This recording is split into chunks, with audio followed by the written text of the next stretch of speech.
is now exactly 6 p.m. Due to concerns over COVID-19 exposure, the city has implemented measures to protect our community, including the closing of council chambers and limiting public access to electronic means only. Members of the public may view the live meeting proceedings on Tempe Channel 11 or attend the meeting virtually through Cisco WebEx events by visiting www.tempe.gov/clerk for more information. We'll move on here to item number 1, which is the moment of silence. I'll go ahead and pause for a few minutes, for a few seconds.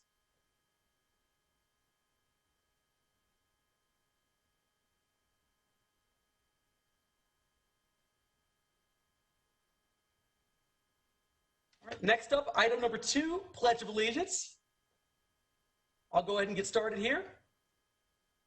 I pledge allegiance to the flag of the United States of America and to the republic for which it stands, one nation, under God, indivisible, with liberty, justice, and justice for all. Thank you very much. Moving on to item number 3, our meeting minutes. I'm going to turn to Vice Mayor Keating. Thank you, Mayor. 1 second here. I had to switch screens to bring up the agenda. Mayor, I move we approve items A1 through 5. Great. It's been moved by Vice Mayor Keating. Do I have a second? Second. Seconded by Councilmember Navarro. Any comments or questions? All right, hearing none, I'm going to go and ask for a roll call vote. Councilmember Navarro? Aye. Councilmember Cubie? Aye. Councilmember Garland? Aye. Vice Mayor Keating? Yes. Councilmember Arredondo Savage? Councilmember Adams? Aye. And I vote aye as well. The City Council meeting minutes are approved 6-0 with Councilmember Arredondo Savage absent. All right, and next up, we're going to go to item 3B, acceptance of board, commission, and committee meeting minutes. Vice Mayor Keating. Thank you, Mayor. I move we approve items 3B 1 through 9. Great, it's been moved by Vice Mayor Keating. Do I have a second? Aye. Well, second, Councilmember Garland. Great, thank you. All right, so it's been moved by Vice Mayor Keating, seconded by Councilmember Garland. I'm going to go ahead and do a roll call vote. Councilmember Navarro? Aye. Councilmember Cubie? Aye. Councilmember Garland? Aye. Vice Mayor Keating? Aye. Councilmember Arredondo Savage? Councilmember Adams? Aye. And I vote aye as well. That motion passes 6-0 with Councilmember Arredondo Savage absent. Okay, next up we have item number 4 here, Mayor's reports and announcements. The 2020 Bike Hero Award. So the Tempe Bike Hero Award recognizes individuals and organizations that aid in increasing awareness of bicycling and promoting bicycling as a viable mode of transportation in Tempe. This year, the Tempe Transportation Commission selected Julian Dresang as the recipient for his contributions for promoting bicycle awareness in Tempe. Currently, Julian is the city engineer for Tempe, but in his previous role as the city traffic engineer, Julian worked on a number of bicycle and pedestrian projects throughout the city. He has spent a considerable amount of time working with stakeholders, advocacy groups, and the city council on the Vision Zero program, which was the first such program in the state of Arizona. He believes that the safety of road users, especially bicyclists and pedestrians, must always be the priority.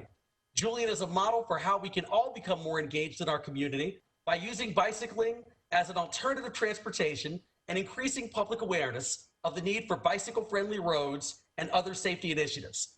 I'd like to congratulate Julian and present him with the 2020 Tempe Bike Hero Award. Whoop, whoop. All right. Congratulations, Julian. All right, next up we have item 4B, City Manager's reports and announcements. Mr. City Manager, do you have anything? Thank you, Mr. Mayor. I have no reports or announcements at this time. Thank you. Great. Thank you so much. All right, next up we have item number 5, the consent agenda. So first of all items listed on the consent agenda will be considered as a group and will be enacted with one motion by the City Council unless an item is removed for separate consideration. Members of the public may remove public hearing items for separate consideration. Public hearing items are designated by an asterisk. Council members may remove any item for separate consideration or to declare a conflict of interest. If a council member would like to declare a conflict at this time, the city clerk will provide the council member with a disclosure form. The public may also submit written comments via the City of Tempe speaker/comment card on www.tempe.gov/clerk. So the consent agenda is as follows. Miscellaneous items, 5A1 through 5A12. Awards of bids and contracts, items 5B1 through 5B25. So with the exception of item 5B1, which has been removed from the agenda at the request of staff, if any questions arise, Marge can provide information to the council. So go ahead here. Move on and flip my page here. So remember, any item that's marked with an asterisk is a public hearing item and can be removed by a member of the public for separate consideration. Is there any agenda item that the council would like to remove for separate consideration?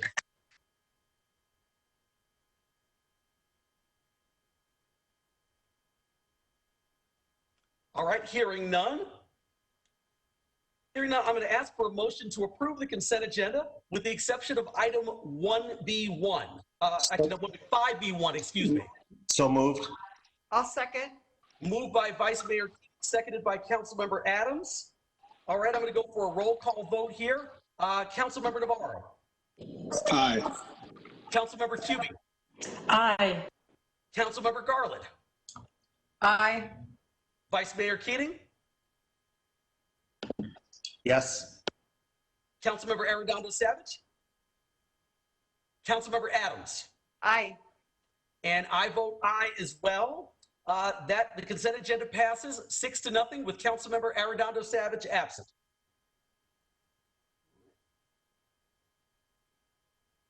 All right. So next up here, just going through there's a lot of paperwork over here.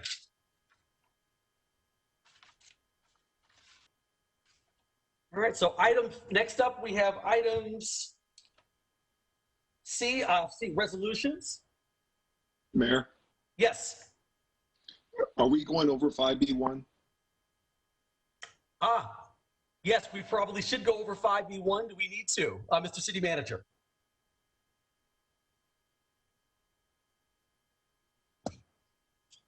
Yes, Mr. Mayor. Do we need to go over item 5B1? Or can it just be removed? I think it can just be removed. Okay. Councilmember Navarro, do you want to discuss the item at this time, or are you comfortable with this just being removed at this time? Being removed, that's fine, thank you. Okay. So the consent agenda is approved with the exception of item 5B1. All right. Next up, we have resolutions, item 5C. Item 5C1 is to adopt a resolution authorizing the mayor to sign an intergovernmental agreement between the City of Tempe and the City of Scottsdale for the Regional Veterans Court. Item 5C2, adopt a resolution authorizing the mayor to execute the grant agreement between the Arizona Criminal Justice Commission and the City of Tempe to accept and disperse a state grant for the provision of Care 7 victim services. Item 5C3, adopt a resolution designating an applicant's agent for the purpose of expense reporting and seeking reimbursement for all current and future funds related to emergency and/or disaster response. Item 5C4, adopt a resolution authorizing the city manager or his designee to acquire fee title or lesser interests in all or portions of certain improved or vacant parcels of land for the Rural Road and University Drive intersection improvement project as a matter of public use and necessity by donation, purchased within the city's appraised value, a negotiated settlement amount as determined to be reasonable by the city manager or his designee, or by the power of eminent domain, and to execute any documents as necessary related to the acquisition. Item 5C5 is adopt a resolution authorizing the mayor to sign Amendment 1 to an intergovernmental agreement with the City of Phoenix for administrative services, equipment, personnel, and management services of fixed route transit service. Item 5C6, adopt a resolution authorizing the city manager to designate a portion of the Broadway Palms neighborhood restricted to permit parking only. Item 5C7, adopt a resolution authorizing the mayor to sign Amendment 1 to an intergovernmental agreement with the Regional Public Transportation Authority for the purchase and supply of transit services for fiscal year 2020-2021. Item 5C8, adopt a resolution to amend Appendix A, Schedule of Fees and Changes Administration, Section 2-144 of the Tempe City Code related to Don Casano Community Room fees and charges. Item 5C9, adopt a resolution authorizing the mayor to sign Amendment 1 to an intergovernmental agreement with the Regional Public Transportation Authority for the lease of the East Valley Bus Operations and Maintenance Facility. Item 5C10, adopt a resolution authorizing the mayor to sign Amendment 13 to an intergovernmental agreement with Valley Metro Rail Incorporated for the purpose and supply of light rail transit services for fiscal year 2020-21. Item 5C11 is adopt a resolution authorizing the city manager to designate a portion of the Riverside neighborhood restricted to permit parking only. Item 5C12 is adopt a resolution authorizing the mayor to sign change order number 2 to an intergovernmental agreement with the City of Phoenix for administrative services, equipment, personnel, and management services of fixed route transit service. Item 5C13, adopt a resolution authorizing the mayor to execute a grant agreement between the City of Tempe and the State of Arizona AZ CARES Fund Program for the distribution of federal financial assistance from the Coronavirus Relief Fund as part of the Coronavirus Aid, Relief, and Economic Security CARES Act. Item 5C14 is adopt a resolution authorizing the mayor or designee to execute an intergovernmental agreement between Maricopa County Animal Care and Control and the City of Tempe for animal care and control services. All right.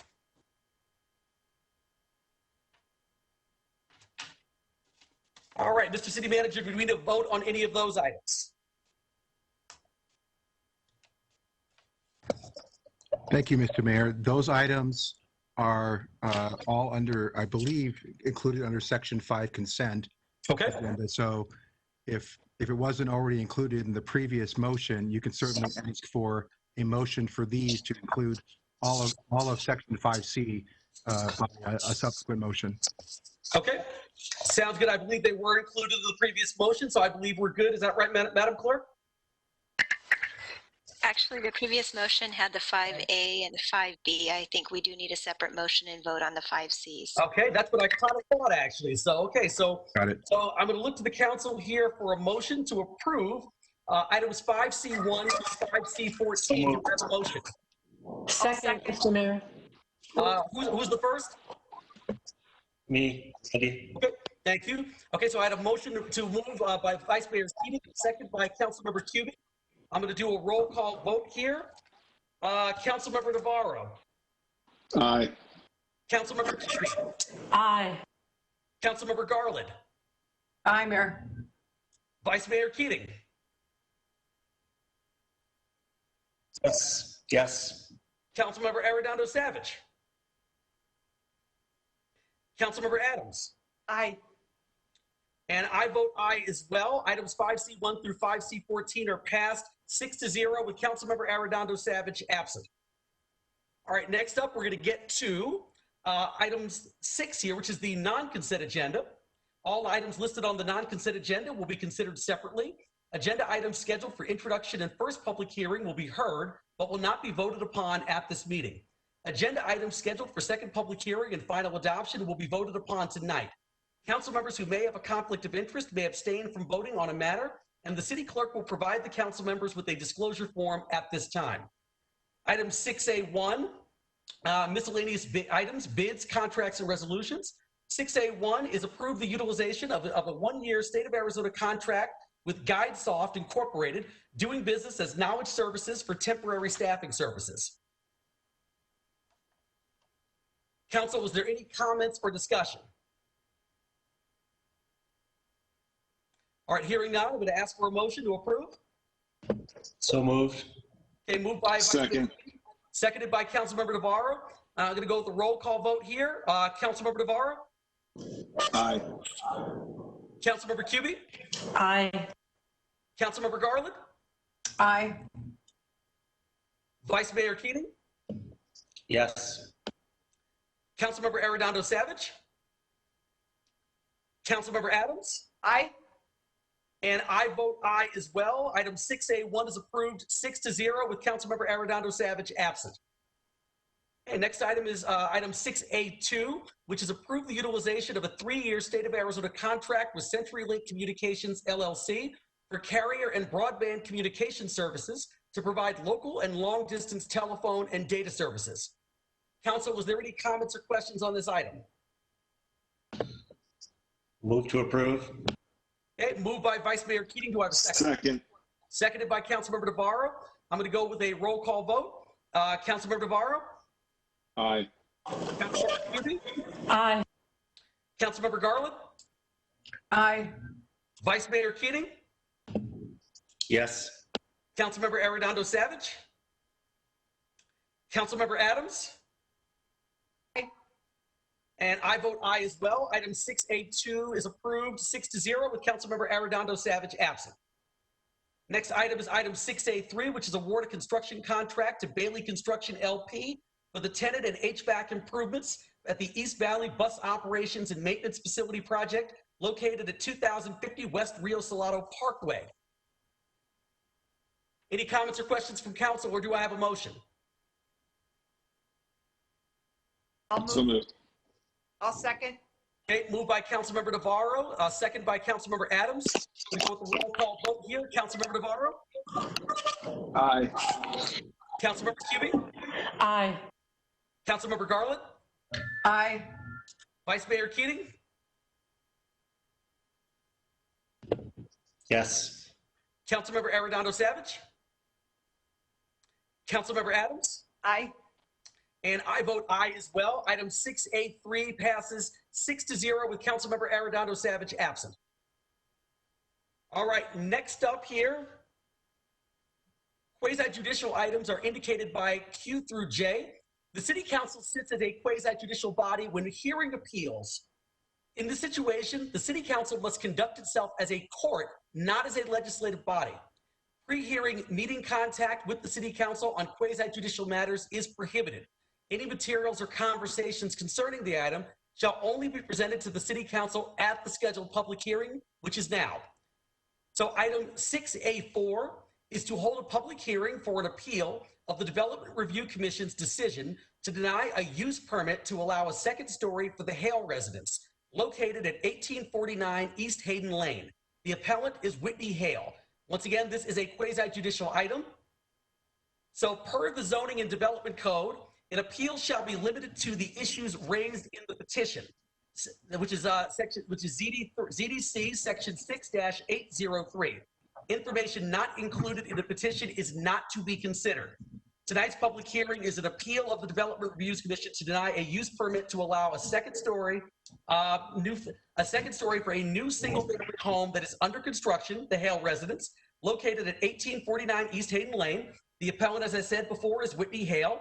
I'm going to go ahead and turn to the appellant / applicant, Whitney Hale, to make a presentation at this time. Yes, thank you, Mayor and council members. I do have a presentation that I would like to share with you, and it looks like it's come up there on the board. I'm assuming that you have not read any of this based on the comments made earlier on in my application. So I guess I'm going to go through the whole thing. And you can, I don't think I'm going to read it out loud. If you would like me to, I would be glad to read it for you. But basically, I've contained information in this presentation that shows what essentially we are talking about here is an amount of square footage on the second floor of a building. We are not talking about the height of the building, and it is allowable for me to have a mezzanine in that space up to, according to the building code that I applied for this application under, up to 1/3 the amount of space. The current building code has removed the position on 1/3 of space and has not qualified that. So essentially, this is my home and I intend to live there. I am well committed to this project and committed to that neighborhood. I have been in that home for a number of years, and there is no home there anymore. There was. There was an unfortunate event out there, and the house caught on fire, and I have slowly had to tear the entire house down based on my own assessment of the construction quality that was out there. Not that any of that really matters. I was just giving you a little background here. So the point of my appeal here is that I don't really feel that I've ever been heard by either the planning department or by the, I'm assuming it was the design review board. I believe the planning department had the ability to discuss it with members of the design review commission before I was allowed, and I think they had already made their minds up. I hope that hasn't happened here. In any case, I'm building a residence for myself and my family based on our needs. And I'm not building a residence to turn it into an apartment. I'm not building a residence to turn it into a bed and breakfast, which might be construed if one was to make a supposition about my intended use. I have submitted for a single family residence permit, and under that permit, I'm allowed to have the height of the building that I am. I'm just not allowed to have a full second floor in it. So there's not really any change to the design of the building. And anything that I say in this presentation that references a multifamily development is purely based on defense of my application and the supposition of the planning department that that's not what I intend to use that building for. So I'd like to just kind of equate, if I could, what that means to me. That means to me that if I'm driving down the road and a police officer pulls me over and says, well, we think that you were going to speed, or we think that the next owner of that property is going to, or excuse me, of your car is going to speed, so we're going to write you a ticket. I don't feel that that is a just application of the law or the building code, or, you know, quite frankly, the consideration that I should be given as a property owner. I've submitted for a building permit as a single family residence, and that's what I intend to use the property for. The page has just changed here, and it basically has definitions that are in the Tempe City Code that I've used to design my building, etc. Let's go to the next slide. Okay. this residence is in an R4 district, which allows for multifamily developments of up to 40 feet in height and single-family residences. I have a very small lot there, and that's why I've chosen to build a single-family residence on it. I also have owned that lot for a number of years, and that makes the cost of development and the cost of building a home on that considerably less. I really don't have the money to go buy a lot in Paradise Valley or in Scottsdale, something like that, where this home might be considered certainly closer to the norm, if you want to call it that. Let's go on to the next slide. So I'm going to read this portion of it, okay? I designed this home with an ADA accessible toilets and doors based on the medical needs for myself and family. It is designed to be a usable home for a large family, a residence that allows adult children, along with younger children, adult parents, and aging parents to cohabitate in the same building. It will be used to allow adults and children on different schedules not to disturb one another while being open and livable for a single family. So in my next paragraph, I address why the planning department is questioning this. And I certainly can't deny that I have a number of bathrooms. I have 7 bathrooms. There's a bathroom in every room and 2 in the master bedroom.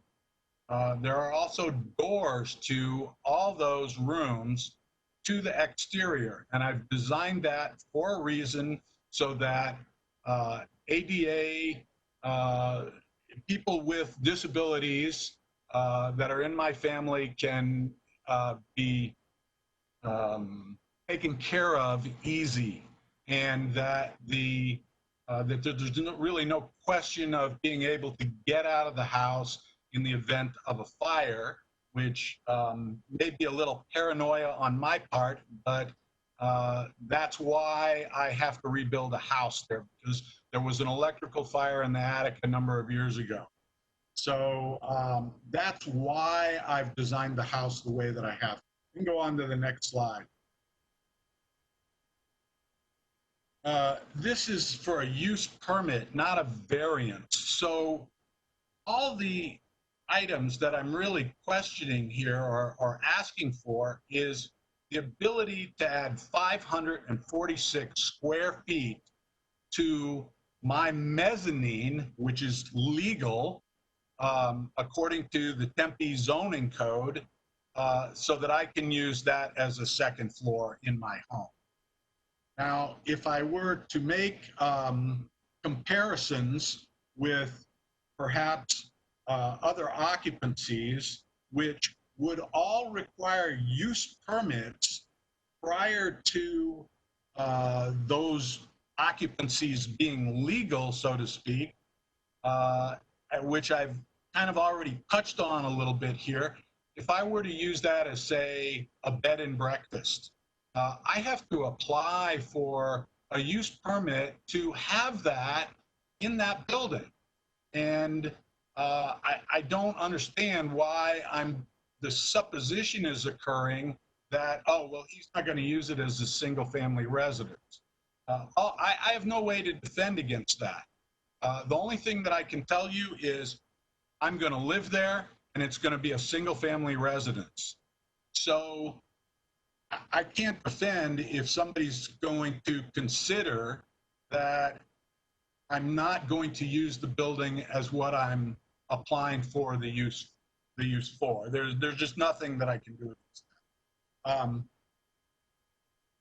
In response to some of the other suppositions that are made about the property with regard to the design, etc., yeah, it's true that perhaps that particular piece of property, as any other one on the south side of that street, can be used as a multifamily property if it's designed that way. And there's probably going to be a multifamily property to the west of me. I don't know what would likely happen on the east side because it's another small lot like mine. I chose to design the building the way that I did based on my family's needs and my sense of design. There's nothing in the zoning ordinance or the building code that really prevents me from doing that except supposition and a use permit, shall we say. So I've purposely designed that building to pull itself back from the existing single-story, single-family residences that are zoning and residences that are already existing to the south of my property. And I did that as a sensitivity for them, for my desire to have a backyard that I can utilize, etc. So, Mr. Hale, really quickly, actually, I just wanted to turn to Councilmember Cubie. Do you have a question for Mr. Hale right now, or do you want to go to the end of the presentation?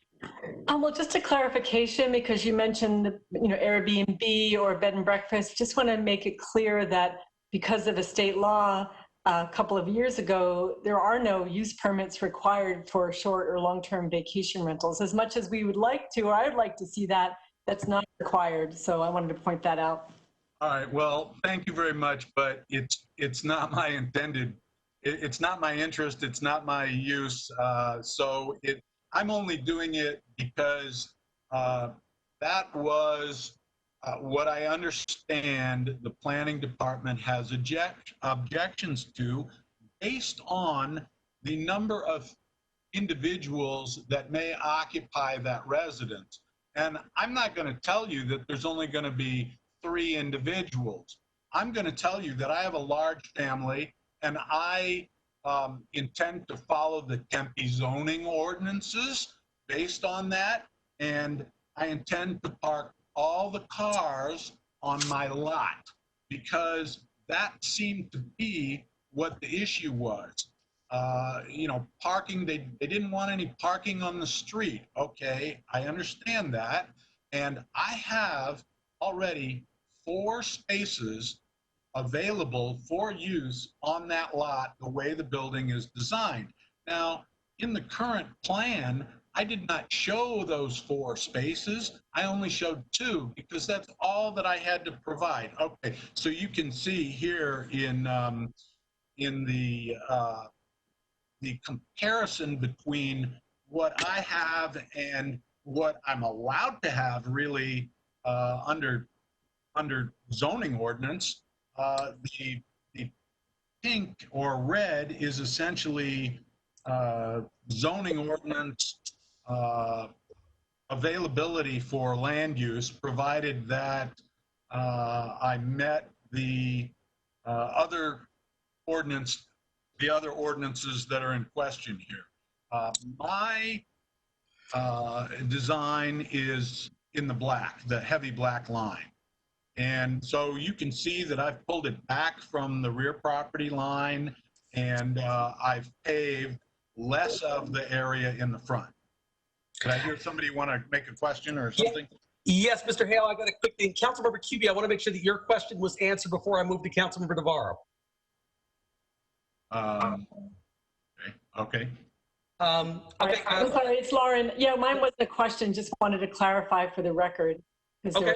Statement, thanks. Sounds good, thank you. Councilmember Navarro. Thanks, Mayor Woods. I will hold off until he is done with this presentation. Sounds good, thank you, Mr. Hale. Feel free to continue. Okay, so in any case, the way that the building is designed currently really has a whole lot more landscaping around it and is really, in my opinion, much better design based on the lot location and the surrounding zoning. Across the street from me, I have 2- and 3-story apartment buildings. And on each side of me, I have an empty lot currently. And down further than that, we have some homes that are single story, single family. Quite frankly, they're farmhouses left over from the 1920s because that's what mine was. And another thing is quite frankly, that's why it had an attic fire, because there was electric in it that was 100 years old.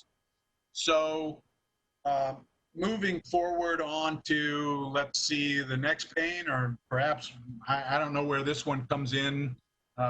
This is just some other parking that is already on the street, and I personally don't like this. It's down the street a ways from me. We can move forward again, and go ahead and can you scroll back? Can you scroll back a couple of slides? I'm not sure what we are. No, I guess not. Okay, keep going forward then. I'm sorry. I should probably be looking at this myself, but I'm not. In any case, these are that was parking and the trees that I want to plant, and my property and my residence is a quality home, and it's built much better than the standards that any tract builder might build to, and there's just I feel like I'm just blowing my own horn here, so to speak, but I guess that's what I'm supposed to do. In any case, the real question is about the intended use, and once again, that's a supposition placed on me. So my intended use is as a single family residence. I've chosen to build my residence here based on my finances and my family needs. My lot is the smallest or very close to the smallest on the street. I have very limited design options based on zoning ordinance. I want a usable backyard, and you've heard me say this before, I can't defend against what somebody says that I may or may not do with the property.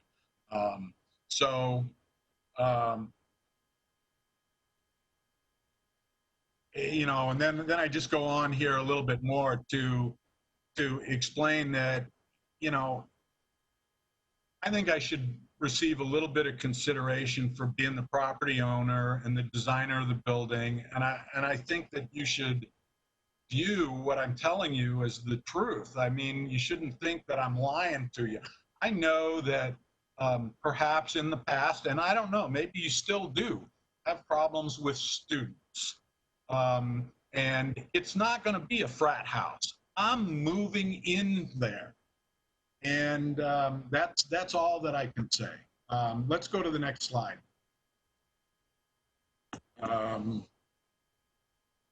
Okay, I think I've talked about this, and you know, I know that I have a number of toilets. Those are based on medical needs. And we're talking about 546 square feet on a mezzanine that divides a floor and a roof, okay? Now let's talk about kitchens, all right? The planning department claims that I have 4 kitchens. I have one large kitchen that has the ability to have 2 refrigerators, which I need, has the 2 stoves in it and 2 sinks. I don't see that as being any different than a lot of residences that already exist in Tempe. There are certainly residences with a refrigerator and a freezer, and if it's not in the kitchen, it's out in the garage, which is bad for the energy that the refrigerator uses, and also bad for the life of the freezer, excuse me, the freezer or the refrigerator, whatever else might be put out in the garage there. There are multiple residences with 2 sinks in a kitchen, and it's certainly not uncommon to have 2 ovens in a kitchen. And then I have a wet bar and a laundry utility sink on the upstairs. And I don't think that any of that is unreasonable or out of character to many places. I mean, quite frankly, if I was building in a better neighborhood, I don't think that anybody would even be, if I had millions of dollars, I don't think anybody would ever be questioning this. I'm trying to pack a whole lot into a livable space for a large family and on a small lot, and something that I can afford for this whole thing. Here are some photographs of other kitchens. These are just come off the internet, okay? But you can see that there's two ovens and a microwave. In mostly all of these, there's large ranges which cost upwards of $3,000 and $4,000. I don't have that kind of money, and that's not what's going in there. Then you go to the next one. Here's a wet bar, multiple wet bars, and those are typically put in dens. They could be put in great rooms. These things are not uncommon things at all. I didn't take any pictures of utility sinks and laundries because I'm assuming you know what all that is, okay? And then I just go on here to describe the definitions of what the city of Tempe, because you see, I have to fight what somebody's other idea is about my intended use of the property. So, you know, I've written it down here. If you care to read it before you vote, whatever, but I don't want to beat this to death because I'm going to bore you. Go to the next slide. Okay, this all has to do about landscaping and the second story addition that I want to have with additional square footage. I just don't believe that it's good urban design. I think that my building will fit into the neighborhood and make any future neighbors that develop either side of me much happier than if I were to put a 40-foot tall building and push it all the back and pave it with a bunch of concrete. Okay, go on to the next slide. Okay, I think I've beat this up pretty much. Let's go on to the next one. And okay, so now let's talk about other developments in the area.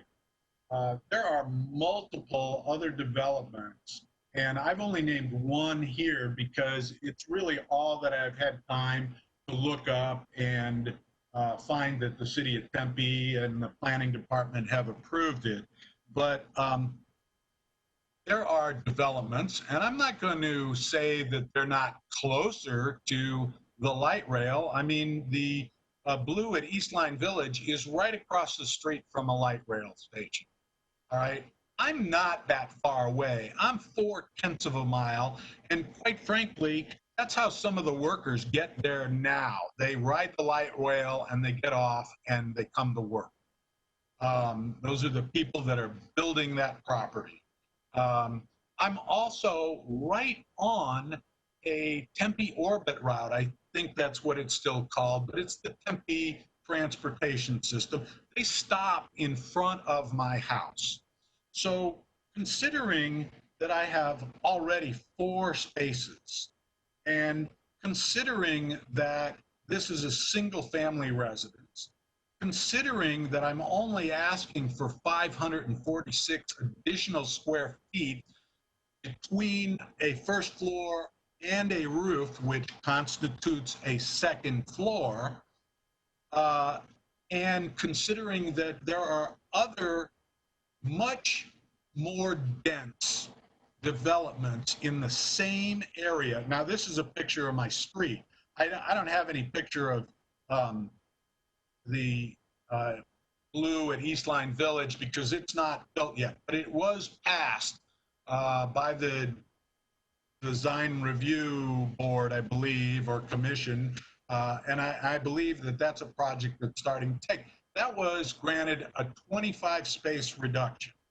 And I think that at very best, if we suppose that I was going to use my property for another type of use that I had not applied for, that I am being supposed to or accused of thinking about, I guess, we're only talking about 1 or 2 spaces. And being as I'm so close to mass transit, I just don't understand why I'm getting so much resistance on this. I never expected to get this kind of resistance. I really expected that it was just going to be, you know, a matter of, oh yeah, you can go ahead and do that, because I'm zoned for this already.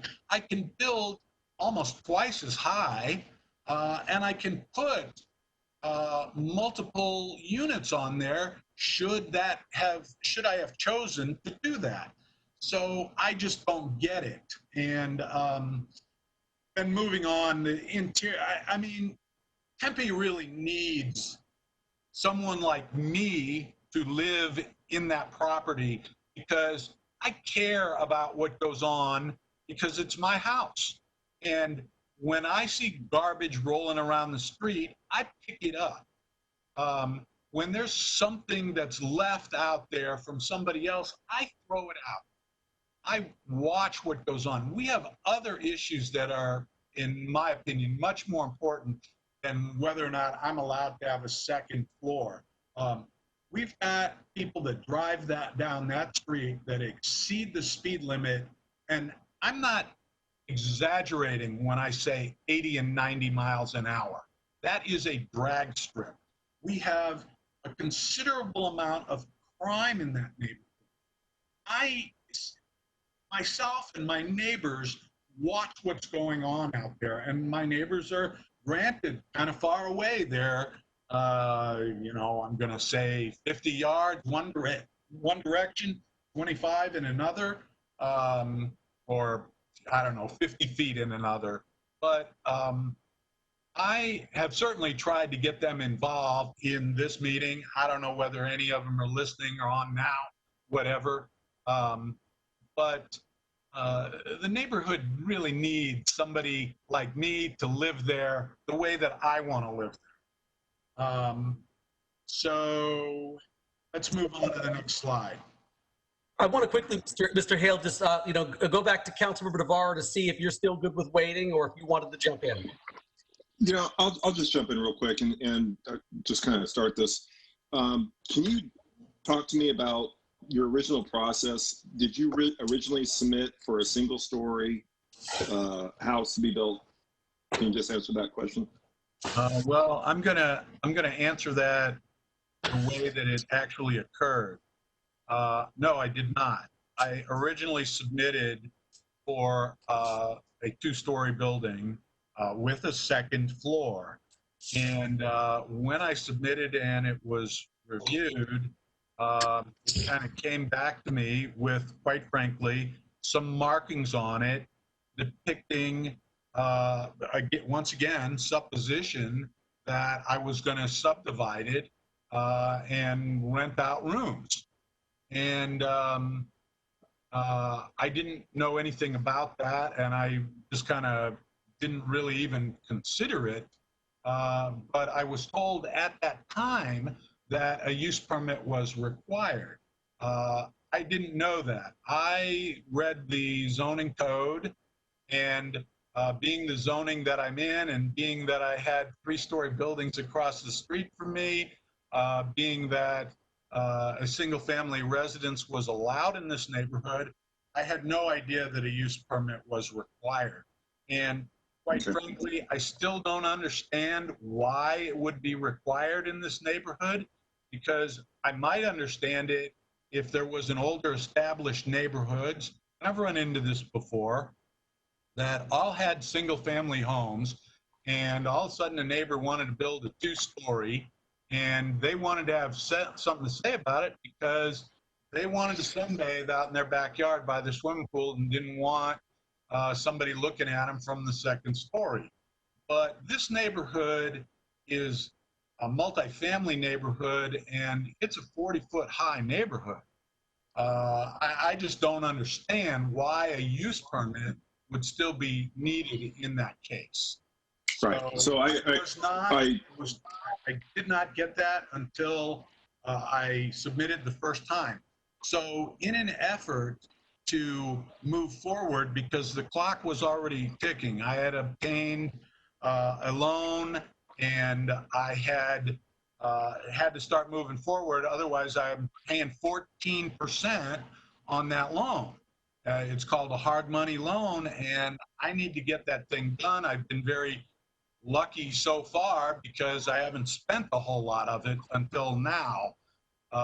But in any case, I was informed of that then, so I went back and took the drawings. I revised them by just chopping off the second floor and got them into the city very quickly, assuming, and then without knowing, well, I can't say that. At that time, I was informed that I needed a use permit.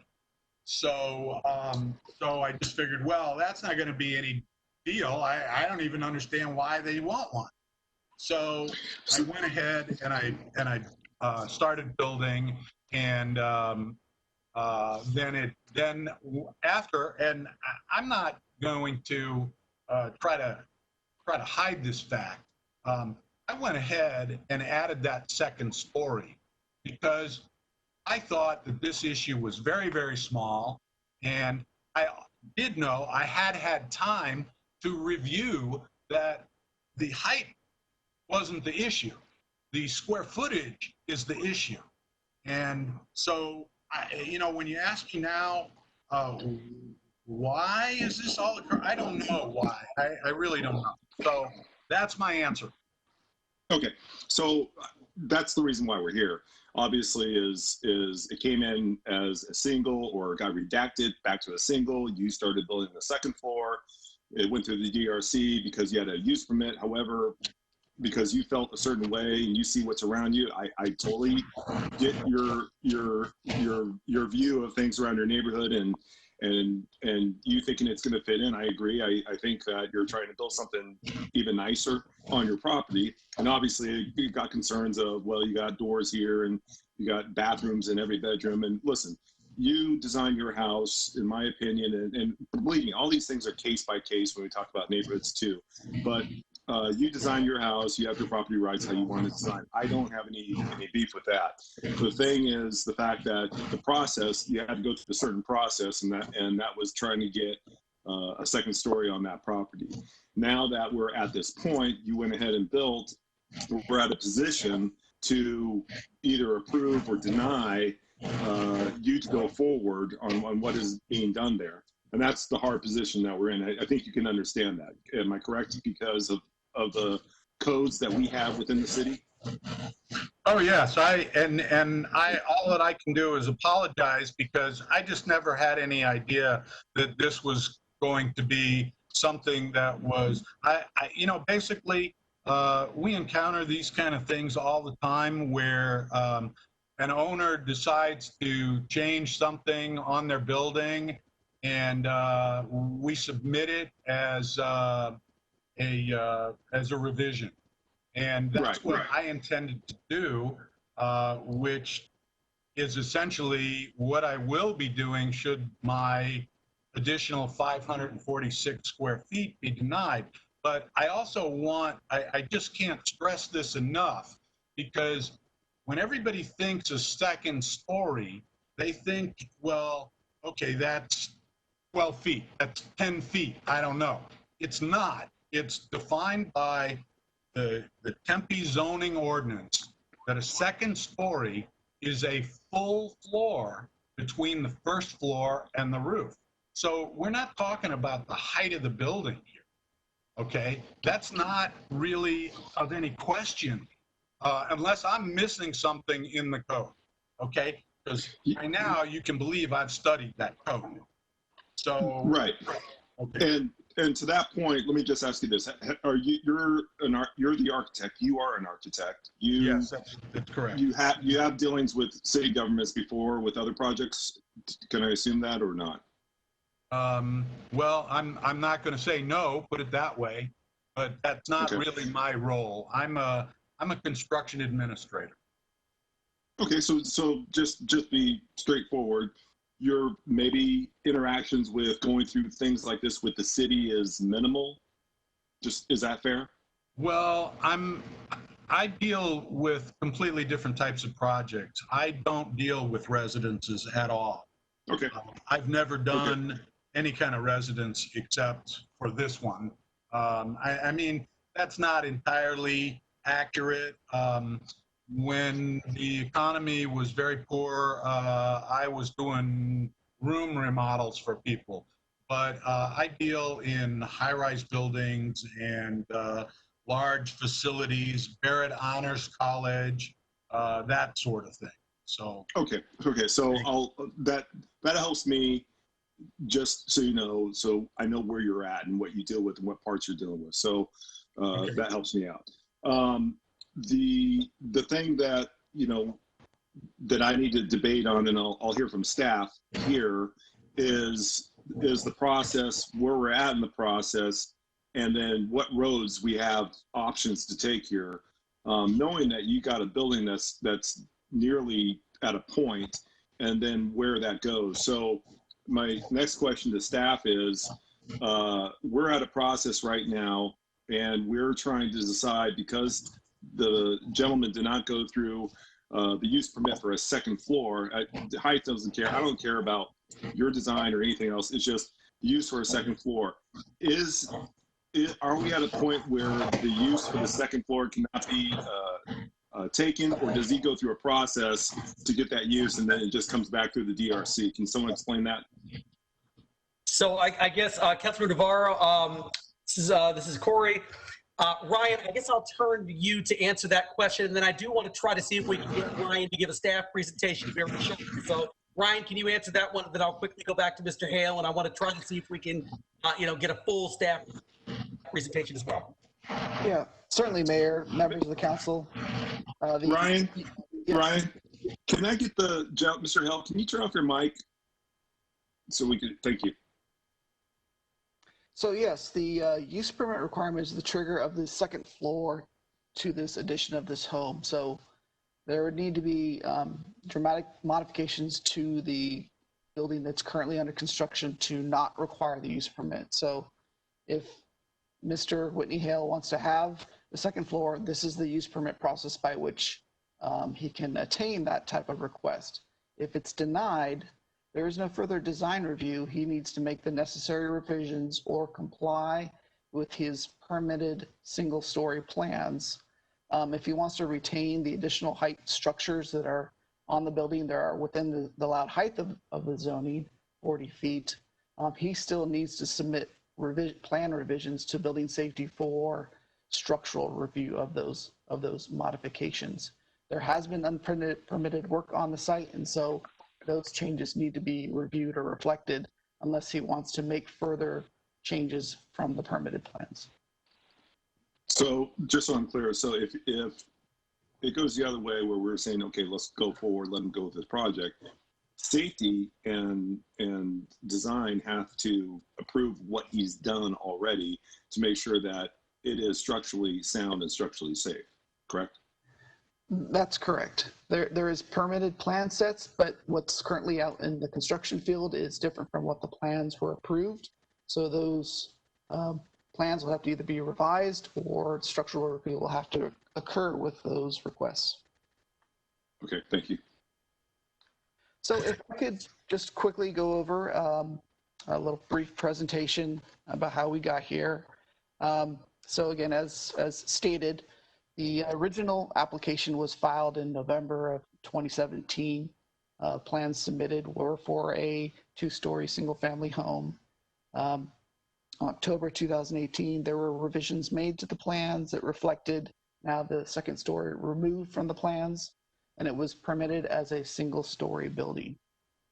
I'm speeding up to this time right now. The property records indicate that the last time this property site had a call for building inspection review was in January of 2020. And it wasn't until when we received filing of an application for a use permit for a second story reviewing the building safety permitted plans, discussing the request with building safety staff, and then conducting a field visit on the property, that it was discovered that the second story portion of the home was already being constructed. So with that, and working with the building safety inspectors, they issued a stop work order on May 27th. Staff made attempts to meet with Mr. Whitney Hale to discuss some of the design proposals for the site. We had some recommendations and comments that we wanted to talk with Mr. Whitney Hale about, but unfortunately, staff was met with a great resistance in discussing the inquiries of the homes and the plans layout. So it was very difficult for us to even provide Mr. Hale any recommendations that we had at that time. The applicant was then scheduled for the June 9th Development Review Commission hearing. And in typical fashion, we draft a staff report and attachments to the plans that we receive. Those plans are shared with the city, the DRC, and the public 1 week in advance of the meeting. So this is the information that's shared with not only the commission, but the public if they so choose. We also provided the applicant with the information that we are intending to recommend denial for this request in anticipation of that scheduled hearing date. At the DRC hearing on June 9th, the commission heard the case that was presented by the applicant. The commission as well had concerns or questions about the unauthorized construction on the site. Ultimately, the Development Review Commission also sided with the recommendation of denial from staff and voted 7-0 for denial of this use permit. At the time of the appeal filed, the first available council hearing available was this date, August 13th, and we are here today. What I do want to kind of go over some of the items presented in the presentation is the suggestion that this second level should be defined as a mezzanine. This opinion is incorrect. It's not a mezzanine. In a mezzanine design style, and I've consulted our building official on this matter, is that typically mezzanine is in the style of a loft. Typically a mezzanine is an intermediate level. This is not an intermediate level. It's a complete enclosed room that has stairwell access up to it. And then when you're looking at the mezzanine, you're looking at only 1/3 of the floor area above it. Without an official building plans review of the site, it looks as it appears the bedroom on the second floor covers the area above, directly above the great room area in its entirety. So with that, the code does not define this as a mezzanine level, but an actual second story. We also noted that the spaces on the driveway, that there's 4 spaces. 2 of the spaces are required for single family zoning. Those 2 spaces were identified in a tandem situation on a family. It currently is an acceptable way of parking on the property site.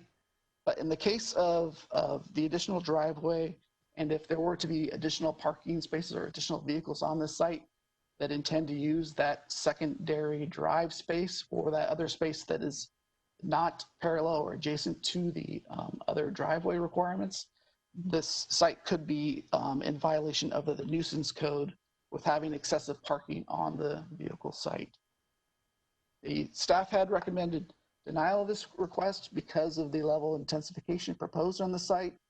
There are a lot of aspects of kitchen facilities on the property. With revisions changed and provided, we also received a review of the plans that included an additional, I guess what the applicant describes as a wet bar area in the great room, not originally on the permitted plan set. And then on the second floor, if I can share my screen.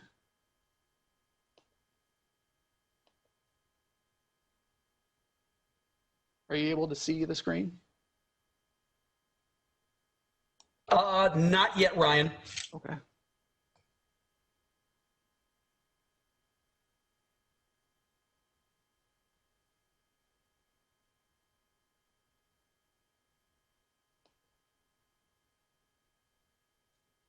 me try that again.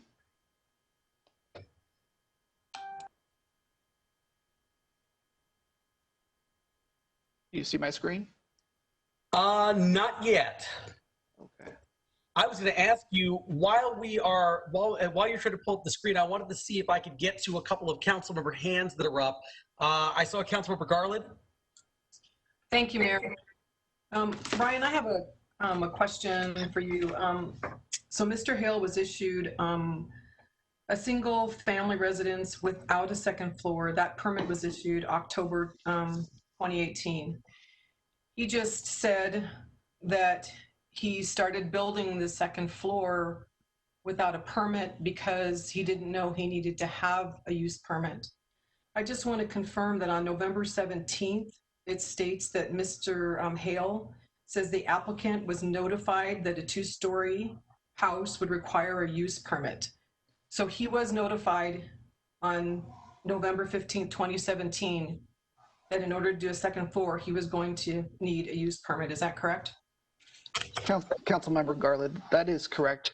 That November 17th date was the first review of the permit plans that were submitted, filed to the Building Safety Division for review of the plans.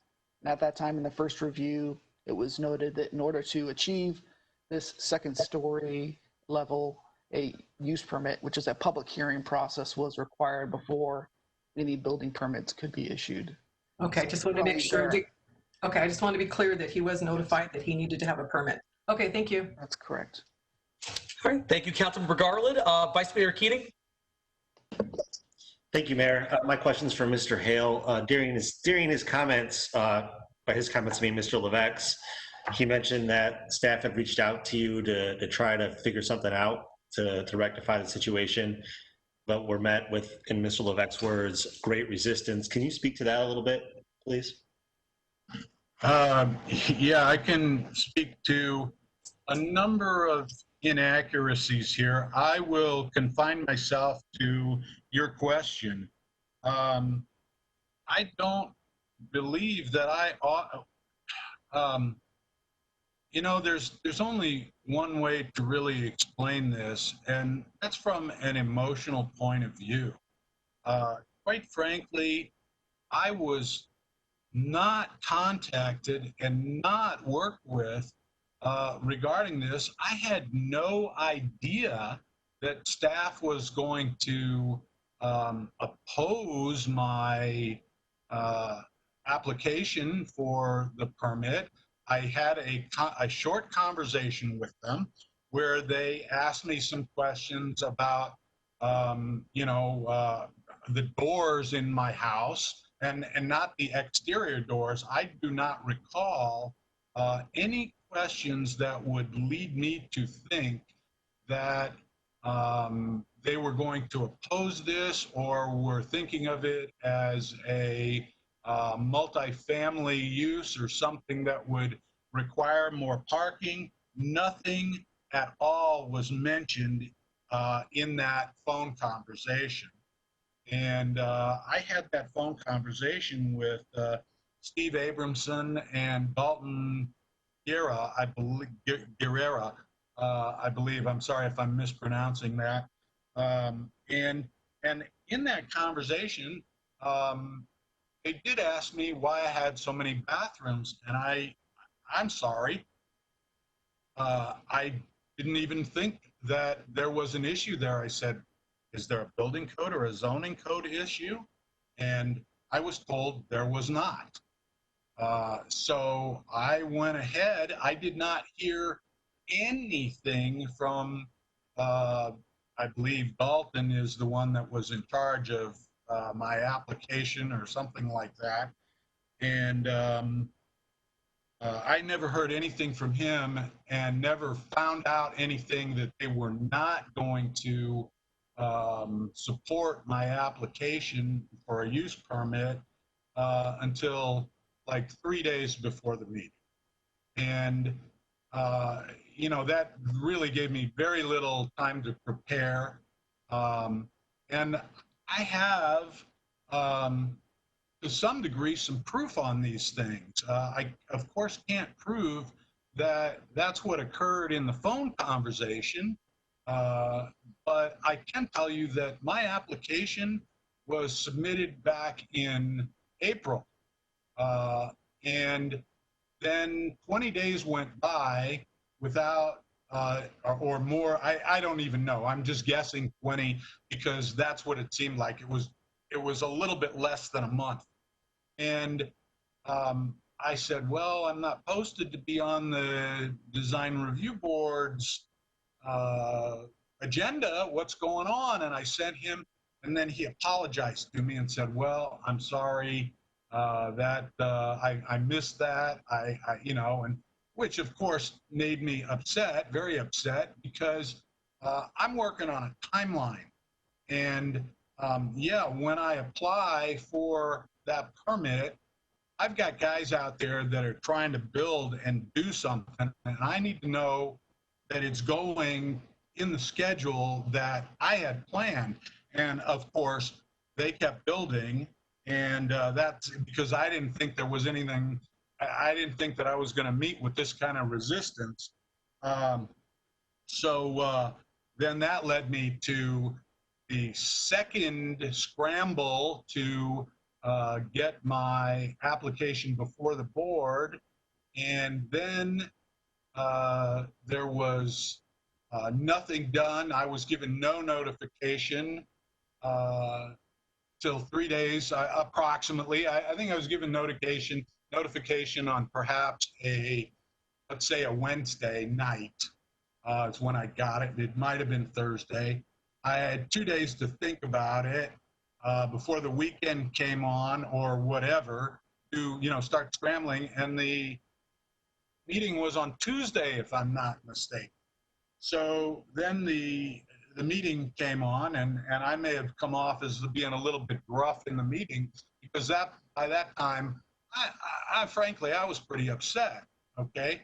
So now it comes to this meeting, and I checked. The only way that I knew this meeting was tonight in some degree of advance notice was by looking at the sign posted on my property. I've had no communication and no degree of discussion with anybody from the planning department. And I mentioned that in my letter that maybe nobody read, but basically, I just feel like I haven't had any access to anyone over there. And then let's see, I received an email from Dalton, I'm going to say a month ago, and they told me the meeting was on the 27th of this month. And so I was preparing for that meeting, expecting that meeting to be then. And, I don't know if this has to do with COVID-19 or, you guys change your meetings. Okay, I guess I've got to live with it. But the idea that nobody is communicating with me is very difficult for me to work with. I can't work under those kind of conditions. And I was certainly never told that the planning department was not going to support my application for a use permit. And I was never told what I might be able to do to appease them. I was just simply told, well, we're not supporting it. And I found that out myself, again, by looking it up, kind of going, well, this guy never submitted my application on time the first time. I hadn't heard anything and was getting very close. So I looked it up online and found it out myself. And the whole process has been a nightmare for me. The only, go ahead, I'm sorry.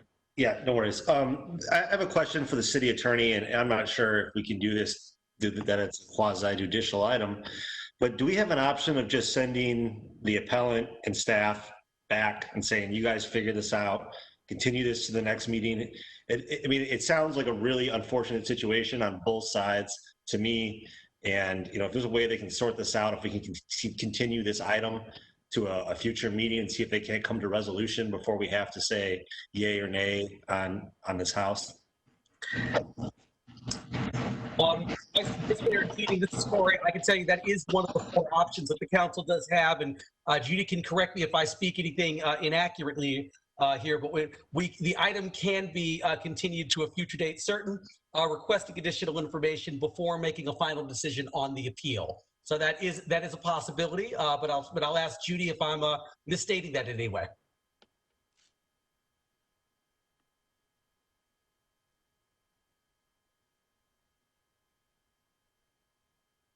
Thank you, Mayor. You're exactly correct on that. Thank you, Judy. Thank you, Mayor. I mean, look, that would be my preference if my colleagues agree with me. I mean, I don't think there's any winners here. Let's continue it and see if they can't work this out. Either way, it's going to be a terrible situation if we have to deny this house. But again, I'm concerned with process, and I'm a process person. It needs to be followed correctly. I don't think anything nefarious was done.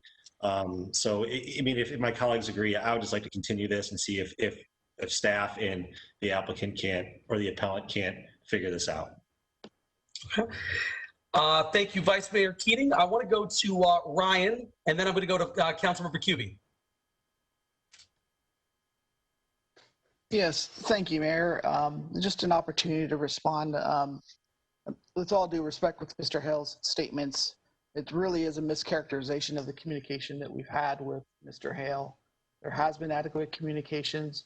Those were certainly met with resistance in his claiming that his property rights he has for this property. And unfortunately, it just would not have any fruitful conversation to try to remediate this situation. After the denial of the DRC, Mr. Hale came and approached us in an email form and asked that how would he like to move forward with agreeing to the conditions stipulated in the staff report. Those conditions were based on a denial recommendation, but if the commission found a favorable request, there was multiple changes that we're recommending if their favorable decision was made, including removing of excessive bathrooms and kitchen facilities in this structure. The applicant was willing to do that at the time, but we explained all of his options to consider. The GRC even recommended him to work in resolving appropriate permitted building plans.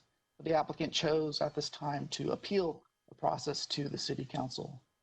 There was some initial information from Dalton Guerra that the item would likely be scheduled on the August 27th date.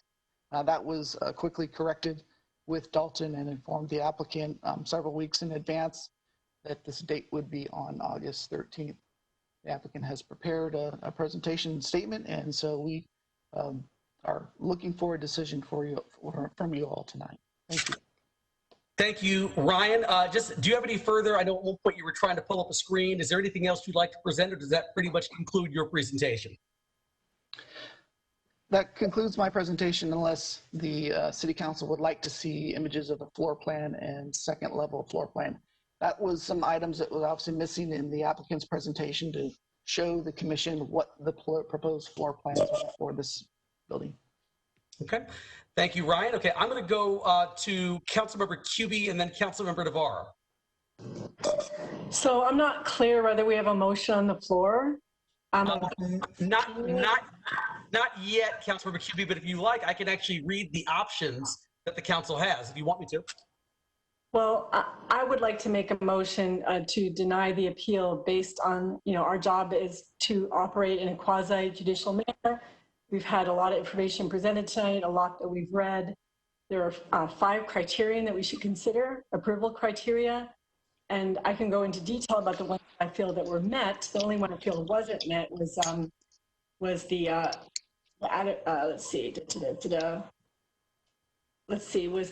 item 2 about nuisance arising from emission of odor, dust, gas, and noise. I'd like to leave that one aside, but I find that permit 1, 3, 4, and 5 criteria are not met. So I would like to make a motion to deny the use permit.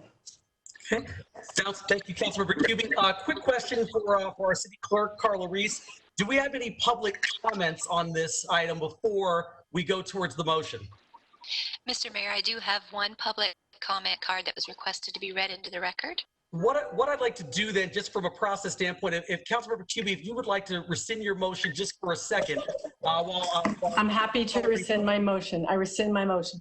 Okay, and I'll circle right back around to you after this. Carla, if you'd like to read that comment into the record, feel free to go ahead. Certainly.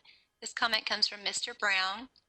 He's asking, please ask this be read into the public comment opportunity for agenda item 6A4, the Hale appeal. It is quasi-judicial, so I have not sent anything to any council members. I do want to report that the construction continues despite a stop work order. The DRC was shown photos of the stopped work when Mr. Hale made his presentation a few months ago. The project is now further along.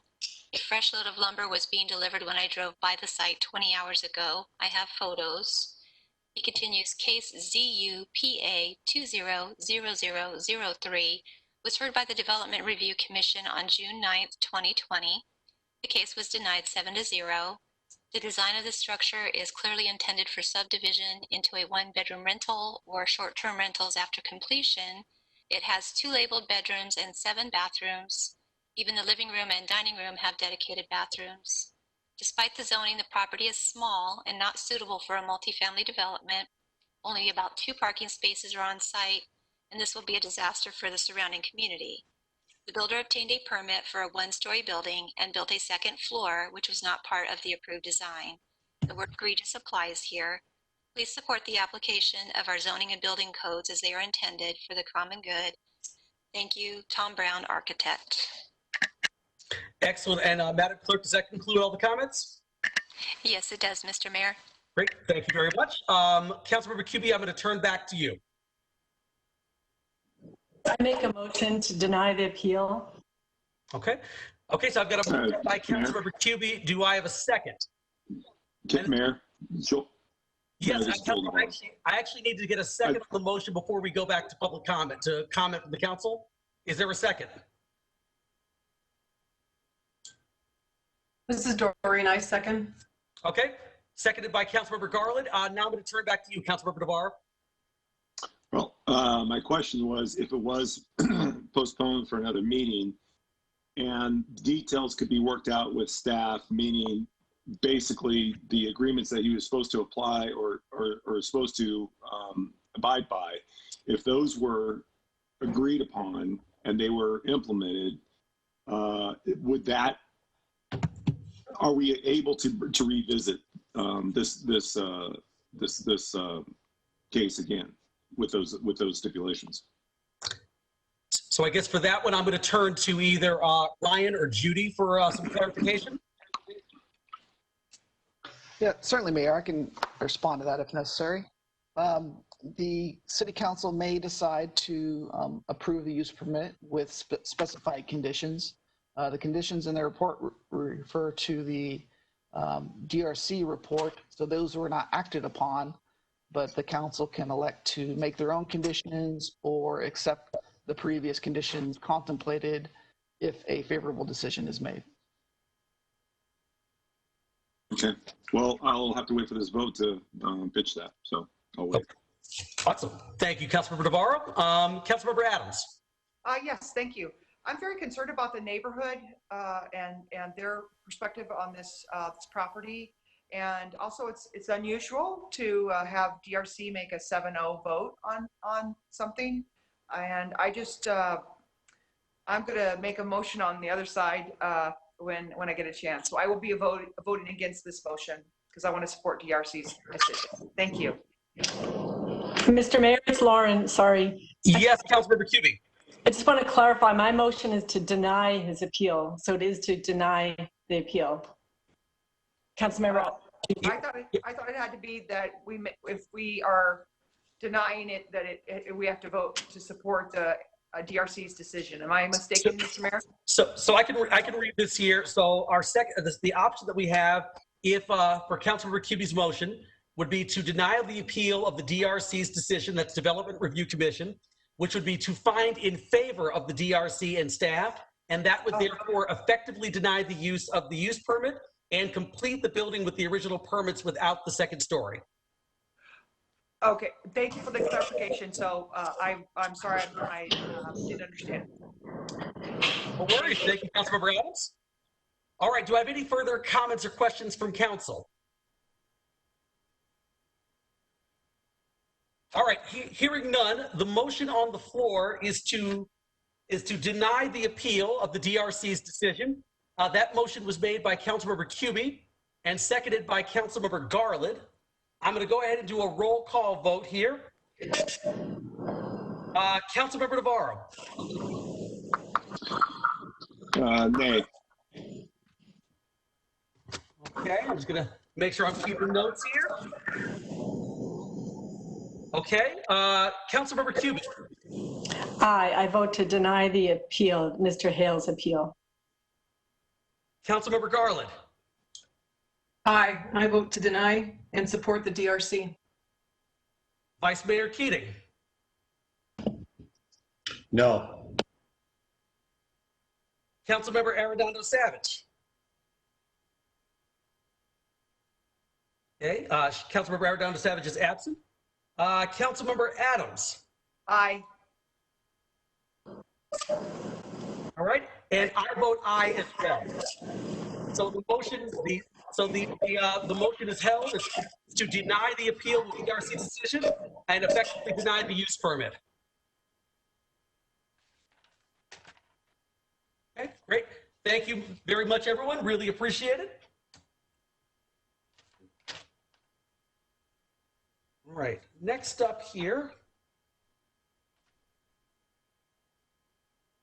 Next up here, we have item 6A5, which is to approve the utilization of a 5-year City of Mesa contract with WISP Business Supplies and equipment for office products for use by all city departments. Are there any comments or questions from council on this item? Make a motion to move. Okay, motion by Councilman Navarro. Second. Second by Vice Mayor Keating, I believe that is. Sorry, there's a lot of feedback in the background. Okay, so moved by Councilmember Navarro, second by Vice Mayor Keating. All right, let's see. I'm going to call for a roll call vote here. Councilmember Navarro. Aye. Councilmember Cuban. Aye. Councilmember Garland. Aye. Vice Mayor Keating. Yes. Councilmember Arredondo Savage. Councilmember Adams. Aye. All right, and I vote aye as well. That motion passes 6-0 with Councilmember Arredondo Savage absent. I want to go back just really quickly for the record, something I realized I forgot to say. Item 6A4, that motion was passed 4-2 with Councilmember Arredondo Savage absent. I just want to make sure that's recorded for the record. All right, going to item 6B, and those are ordinances and items for introduction and first hearing. Okay, next up here. So I just wanted to let everybody know here, these are for introduction and first hearing. These items are going to be read and introduced tonight, but no vote's going to be taken. The second hearing and vote for these items is scheduled for August 27th, 2020. First item is item 6B1, is to introduce and hold, and I'll turn my camera back on here, is to introduce and hold the first public hearing to adopt an ordinance authorizing the mayor or his designee to grant an airspace and pedestrian bridge easement to the Arizona Board of Regents on behalf of Arizona State University. The second and final public hearing is scheduled for August 27, 2020. Okay, were there any comments received from the public on this item, or are there any requests from anyone on the council to talk about this more? No request from the public, Mr. Mayor. All right, great. Anyone from council? Mr. Mayor, it's Lauren. Yeah, this is a great thing. We did the small area transportation study a few years ago, and we thought some of these suggestions were going to take a long time to enact. And now we have ASU stepping up to spend many, many millions of dollars. I forget how much it is exactly, to build a pedestrian bridge over University. And I think it's going to really help with traffic considerations and just be a great improvement in quality of life for students, faculty, staff, and residents. Excellent. Thank you, Councilmember Cubie. All right, so there's no vote on that item. We're going to go to item 6B2, which is introduce and hold the first public hearing to adopt an ordinance authorizing the abandonment of a public utility, drainage, refuse, and emergency access easement and a typical service easement located at 5454 South Beck Avenue near the southeast corner of Baseline Road and Priest Drive. The second and final public hearing is scheduled for August 27th, 2020. Madam Clerk, any comments from the public on this item? None, Mr. Mayor. Okay, I'm going to go ahead and close the public hearing.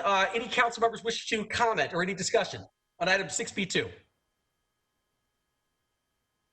All right, hearing none, we're going to move forward to item 6B3, which is to introduce and hold the first public hearing to adopt an ordinance authorizing the issuance of a license for special use for installation and maintenance of private fiber optic cable under city right-of-way located at Green Tree Road and Priest Drive. The second public hearing is scheduled for August 27th, 2020. Madam Clerk, any comments from the public on this item? No, sir. All right, great. I'm going to go ahead and close the public hearing. Council members, any comments or questions on item 6B3?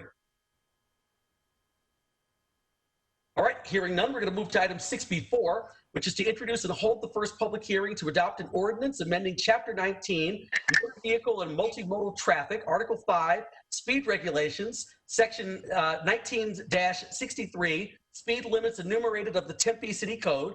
A second and final public hearing is scheduled for August 27th, 2020. Madam Clerk, any comments on this item? Nothing at this time, Mr. Mayor. Great, thank you. I'm going to go ahead and close the public hearing. Council, any comments or questions on item 6B4? All right, hearing none, I'm going to go ahead and finish that item. We're going to move to item C here, ordinances and items for second hearing and final adoption. These items had a prior hearing on June 25th, 2020, and final votes will be taken tonight on all items read thereafter. So item 6C1, hold the second and final public hearing to adopt an ordinance authorizing the transfer of real property located at 101 South Perry Lane to Quemado Partners LLC and authorizing the mayor or his designee to execute all associated agreements, addendums, conveyances, and other related documents. The first public hearing was held on June 25th, 2020. Madam Clerk, any comments for the public on this item? Nothing on this item. Thank you. I'm going to go ahead and close the public hearing. Any comments or questions from council or discussion? All right, hearing none, I'm going to go ahead and take a roll call vote here. Councilmember Navarro. Aye. Councilmember Cubie. Aye, sorry, aye. No problem. Councilmember Garland. Aye. Vice Mayor Keating. Yes. Councilmember Arredondo Savage. Councilmember Adams. Aye. And I vote aye as well. Item 6C1 passes 6-0 with Councilmember Arredondo Savage absent. Item 6C2, which is the last item in this section, is to hold the second and final public hearing to adopt an ordinance authorizing the issuance of a license for special use to Zayo Group LLC for underground communications line across a portion of city-owned property located at 2200 West Alameda Drive. The first public hearing was held on June 25th, 2020. Madam Clerk, any comments from the public on this item? No comments for this item, Mr. Mayor. Great, thank you so much. I'm going to go ahead and close the public hearing. Council, any comments, questions, or discussions on item 6C2? All right, that being said, I'm going to go ahead and move for a roll call vote here. Councilmember Navarro. Aye. Councilmember Cubie. Aye. Councilmember Garland. Aye. Vice Mayor Keating. Yes. Councilmember Arredondo Savage. Councilmember Adams. Aye. And I vote aye as well. That passes 6-0 with Councilmember Arredondo Savage absent. All right, next up is item number 7 here, current events, council announcements, and future agenda items. I'm going to go ahead and call on Councilmember Navarro. Not at this time, Mayor, but I will say school is back. I know it's virtual. I know it's trying on a lot of parents, trying to get the kids going and on the virtual tour and doing the Zoom and all that good stuff. So hang in there. I am. And I just want to wish everybody a good school year. I know we're going to get through a tough time, but hopefully get through it quicker. Excellent. Thank you, Councilmember Navarro. Councilmember Cubie. Thank you, Mr. Mayor. Whoops. Yeah, first of all, I wanted to talk about the loss of a dear person in our community. If we could have the slides come up. Greg, so one is, thank you so much. Oh, that's not mine. But I will talk about Samir Mirza, who passed away very sadly a few days ago. He was born in 1938. He was 82 years old. He was the owner of Biblos Restaurant, a family restaurant, owned for 30 years in Tempe, and one of my favorite places to enjoy Middle Eastern food. He is brother to Jamal and 9 other brothers and sisters. And he was a dear person, kind and compassionate, who gave so much to the homeless, who fed people with food from the restaurant every night. You know, he was an amazing exemplar of a local business person and someone who is compassionate and kind to our homeless street neighbors. So my condolences go to the family, and they are asking for donations to be made in true form to the St. Mary's Food Bank, which is firstfoodbank.org. And my condolences to the Mirza family, especially Jamal, who is a wonderful sister to Samir. Next, Oasis. The Oasis Drop-In Center opened up just a few months back, and it provides drop-in services and a cool place to be and lots of resources for our homeless population. It helps with IDs. You can do wash there and wash and dry your clothes. You can get information on the assistance programs. And I want to thank so much the Tempe Community Action Agency for setting it up. We have Sue Ringler, the marvelous Sue Ringler from Tempe Interfaith Fellowship. She's leading the iHelp program, and she's also leading the Oasis Drop-In Center. They need donations, and you can have a state tax credit, one-to-one tax credit for up to $400 for an individual. So please go to tempeaction.org and contribute, because this is a great addition to our community and a great resource for our street neighbors. And then lastly, the Welcome to America Project. They have done so much. They are a Tempe community charity, and they are collecting used bicycles and any kind of computer equipment you can think of, and they're donating them to the asylee and refugee community. You can go to their drop-off location at 1711 West University Drive, and Tuesday through Thursday, and then Saturday from 8 to 11. This is a wonderful charity, and it's so much about what Tempe is about, and compassion and giving aid to people that most need it, and welcoming refugees and asylees to our community. Thank you, Mr. Mayor. Thank you, Councilmember Cubie. Councilmember Garland. No announcements, Mayor, but thank you very much for asking. Thank you so much. Vice Mayor Keating. Thank you, Mr. Mayor. Just really quickly want to say that if the Nets can beat the Trailblazers tonight, our Phoenix Suns will make the playoffs after going 8-0 in the bubble. So it pains me to say it. If Councilmember Kubi can turn off her microphone. It pains me to say it as a Pistons fan, but I hope all Tempeans will join me in rooting for the Nets for the next 22 minutes. I think that's a pretty reasonable request, Vice Mayor Keating. I appreciate that. Next up, we have Councilmember Adams. Yes, thank you, Mayor. I do have some announcements. One, I want to thank Debbie Sullivan. Debbie is Donna Sullivan's sister in community development, and she is a rock star. Before masks were available, when COVID first was discovered, we had Debbie Sullivan make 150 masks for our various employees, including building safety staff, building inspectors, code inspectors, and traffic operations inspectors. So I just want to give Debbie a shout out and thank you for helping our employees stay safe. And my second announcement is I want to thank our incredible public safety, fire, police, and public works for their amazing response to our train derailments. So thank you so much. Really appreciate everyone's incredible work on that derailment. Thank you, Councilmember Adams.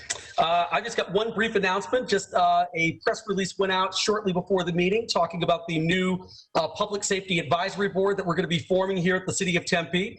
This was first talked about at our council retreat back on Friday, August 7th. The council unanimously talked about the need to actually start this, and I'm excited to be able to lead this effort.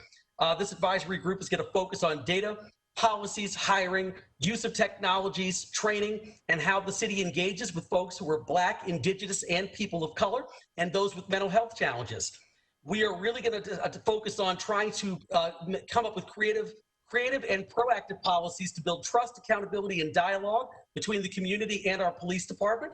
The members are going to be identified by the mayor and council, and we're going to try to get representation from residents, reform groups, the faith community, and members of the Tempe Police Department. I want to let everybody know, too, this initiative is separate but related in ways to the City of Tempe's Right to Breathe initiative, which is going to employ a holistic, comprehensive approach to how Tempe can proactively bridge the gap of opportunity for its youth of color and those in vulnerable communities. So really excited to announce this new task force and new initiative with the City of Tempe, and looking forward to working with all those groups of the entire City of Tempe to make this initiative a reality. With that said, I'm going to go ahead and close item number 7 here. Public appearances. Madam Clerk, I believe we had one, which was Alana Woodworth. Yes, Mr. Mayor, she originally had marked she was going to attend and speak for herself. I don't see her in the WebEx event, so I'll briefly read what she did submit. Okay. She writes, topic is Habitat for Humanity construction, and she just notes she was curious about the construction start date and the days and hours they will be allowed to work. I live nearby and I'm concerned about the construction noise. So if you prefer, Mr. Mayor, we can have staff follow up with her for her answers to her questions tomorrow. That would be great, Madam Clerk. Thank you. All right, Madam Clerk, any other comments? That wraps it all up. That's it. All right, so then we are adjourned at 7:41. Thank you very much, everyone.